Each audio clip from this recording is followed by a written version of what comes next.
très cher bien-aimé, prends le temps de te poser cette question, prends le temps d'analyser ta vie, ta marche et réponds à cette question, où vas-tu?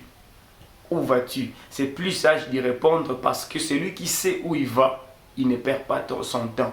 C'est lui qui sait où il est en train d'aller, c'est lui qui connaît sa destination, il sait dans quoi est-ce qu'il faut investir, il sait comment est-ce qu'il doit gaspiller son temps, il sait comment est-ce qu'il doit gérer son temps, ses jours par rapport à là où il est en train d'aller. Fais attention de ne pas faire ton investissement dans des choses qui ne cadrent pas avec la destination où tu es en train d'aller. C'est très important. Et parmi les éléments qui nous montrent vraiment la destination où nous sommes en train d'aller, c'est la parole de Dieu. C'est l'orientation divine. Ça veut dire, au-delà de tout ce que nous pouvons avoir comme études, au-delà de tout ce que nous pouvons avoir comme coach, comme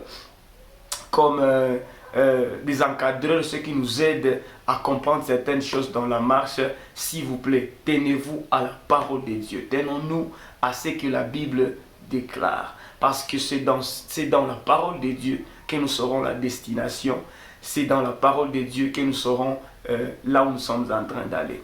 Au-delà de l'investissement, est que quand quelqu'un sait où il va, il connaît les genres d'entourage qu'il doit avoir. Quand tu connais les genres d'entourage que tu dois avoir, tu sauras comment est-ce que tu dois travailler encore davantage. Surtout, ne prenez pas dans votre entourage ceux-là qui sont moins que vous.